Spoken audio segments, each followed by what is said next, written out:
Pengendalian internal dalam konsep Commit on Sponsoring Organization.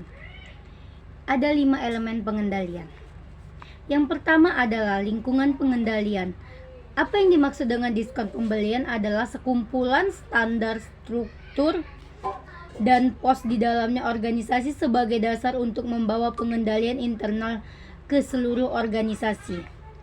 Yang paling menentu berkaitan dengan pelaksanaan pengendalian itu adalah Dewan Direks dan Manajemen Senior. Jadi dalam lingkungan pengendalian ini penting Dewan Direks dan Manajemen Senior, atau dalam konteks Indonesia komponen dari lingkungan pengendalian.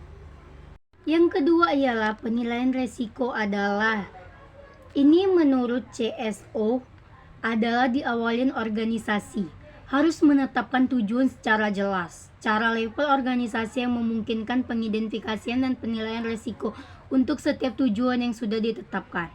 Yang ketiga adalah aktivitas pengendalian, yaitu ukuran-ukuran pengendalian yang akan mengurangi risiko dalam tahap organisasi memiliki dan mengembangkan aktivitas pengendalian.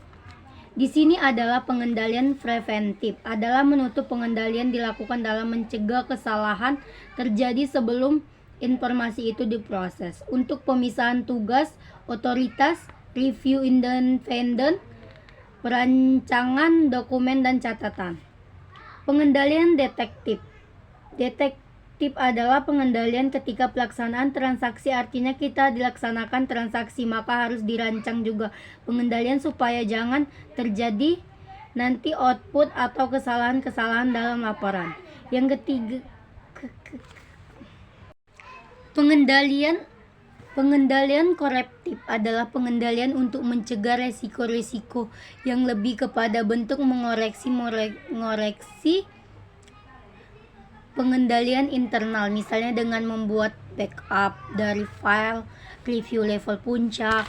Level puncak itu adalah tahapan manajer atau direksi penemuan, kemudian review kesalahan-kesalahan pemasukan data. Yang keempat adalah aktivitas pengendalian lingkungan TI atau teknologi informasi. Ada 2 pengendalian umum dan pengendalian aplikasi. Pengendalian umum adalah pengendalian keseluruhan yang memastikan operasi ID efektif. Biasanya meliputi pengendalian atas proses implementasi sistem, pengendalian atas proses pengembangan sistem dokumentasi, pengendalian aplikasi dalam konteks input, proses, kontrol input, proses, dan output, kelamin perempuan, role design, formulir yang memudahkan, tidak ribet, yang kemudian dokumen sumber ditandain setelah diproses. Yang kelima adalah informasi dan komunikasi dalam memperoleh atau menghasilkan menggunakan informasi berkualitas, dan ini dikomunikasikan secara internal. Ini termasuk tujuan dan tanggung jawab pengendalian internal juga harus dikomunikasikan ke pihak-pihak eksternal yang terkait dengan peristiwa-peristiwa pelaksanaan pengendalian internal. Harus dilakukan di internal maupun eksternal melalui sistem komunikasi dalam akuntansi, melalui sistem informasi akuntansi. Jadi artinya setiap unit dalam organisasi atau setiap personil dalam organisasi mengetahui informasi apa yang dibutuhkan dalam menjalankan tugasnya, dan informasi-informasi lain yang dibutuhkan.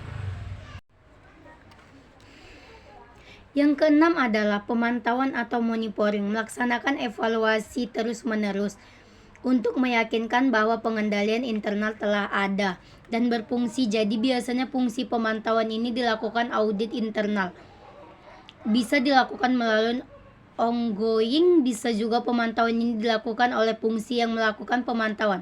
Apakah bisa memantau apakah ukuran-ukuran pengendalian ini dilaksanakan melalui mengevaluasi dan mengomunikasikan kelemahan-kelemahan pengendalian internal secara tepat waktu kepada pihak-pihak yang bertanggung jawab.